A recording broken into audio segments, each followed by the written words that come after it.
ರಾಜ್ಯವನ್ನೇ ಬೆಚ್ಚಿ ಬೀಳಿಸಿತ್ತು ಭ್ರೂಣ ಹತ್ಯೆ ಪ್ರಕರಣ. ಇದೀಗ ರಾಜ್ಯದ ಮತ್ತೊಂದು ಆಸ್ಪತ್ರೆಯಲ್ಲಿ 300ಕ್ಕೂ ಅಧಿಕ ಗರ್ಭಪಾತ ಮಾಡಿಸಲಾಗಿದೆ ಅನ್ನೋ ಗಂಭೀರ ಆರೋಪ ಕೇಳೋಕೆ ಸಿಕ್ಕಿದೆ. ಹೊಸಕೋಟೆಯ ಓಎಂ ಆಸ್ಪತ್ರೆಯಲ್ಲಿ 300ಕ್ಕೂ ಅಧಿಕ ಗರ್ಭಪಾತ ಮಾಡಲಾಗಿದೆ. ಕುಟುಂಬ ಕಲ್ಯಾಣಾಧಿಕಾರಿ ಮಂಜುನಾಥ್ ತನಿಖೆಯಲ್ಲಿ ಈ ವಿಚಾರ ಬಯಲಿಗೆ ಬಂದಿದೆ. ಗರ್ಭಪಾತದ ಬಗ್ಗೆ ಡಿಎಚ್ಒ ಸುನೀಲ್ಗೆ ವರದಿಯನ್ನ ನೀಡಿದ್ದಾರೆ ಮಂಜುನಾಥ್. ಆದರೆ ವರದಿ ಬಯಲು ಮಾಡದೇ ಇರುವಂತೆ ಒತ್ತಡ ಹಾಕಲಾಗ್ತಿದೆ ಅನ್ನೋ ಆರೋಪ ಬೇರೆ. ಇದನ್ನು ಪ್ರಶ್ನೆ ಮಾಡಲಿಕ್ಕೆ ಅಂತ ಹೋದ ಸಂದರ್ಭದಲ್ಲಿ ರಿಪಬ್ಲಿಕ್ ಕನ್ನಡದ ಕ್ಯಾಮೆರಾ ಕಂಡ ತಕ್ಷಣ ಕಾಲ್ ಕಿತ್ತಿದ್ದಾರೆ ಆರೋಗ್ಯ ಅಧಿಕಾರಿಗಳು. ದೃಶ್ಯದಲ್ಲಿ ಇದನ್ನು ನೀವು ಗಮನಿಸ್ತೀರಿ. ಪ್ರಶ್ನೆ ಮಾಡಲಿಕ್ಕೆ ಅಂತ ಹೋದಾಗ ಓಡ್ ಹೋಗ್ತಿದ್ದಾರೆ. ದೃಶ್ಯದಲ್ಲಿ ನೋಡಿ, 300ಕ್ಕೂ ಅಧಿಕ ಗರ್ಭಪಾತ.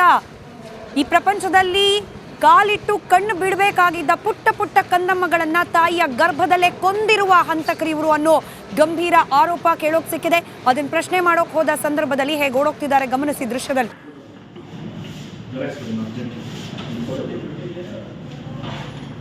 ಇವತ್ತು ಇನ್ಚಾರ್ಜ್ ಸೆಕ್ರೆಟರಿ ಮೀಟಿಂಗ್ನಲ್ಲಿ ಸಭೆಯಲ್ಲಿ ಅದನ್ನು ಗಮನಕ್ಕೆ ತಂದಿದ್ದೀನಿ. ಡಿ ಸಿ ಅವರ ಬೇರೆ ನಮ್ಮ ಪಕ್ಕದ ತಾಲೂಕುಗಳು ಏನಿದೆ, ನೆಲಮಂಗಲ ಆಗಿರ್ಬೋದು, ದೊಡ್ಡಬಳ್ಳಾಪುರ ಮತ್ತು ದೇವನಹಳ್ಳಿ, ಇಲ್ಲೂ ಕೂಡ ಪತ್ರ ಬರೆದಿದ್ದಾರೆ.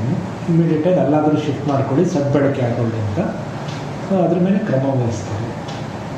ಇವತ್ತು ಇನ್ಚಾರ್ಜ್ ಸೆಕ್ರೆಟರಿ ಮೀಟಿಂಗ್ನಲ್ಲಿ ಸಭೆಯಲ್ಲಿ ಅದನ್ನು ಗಮನಕ್ಕೆ ತಂದಿದ್ದೀನಿ. D C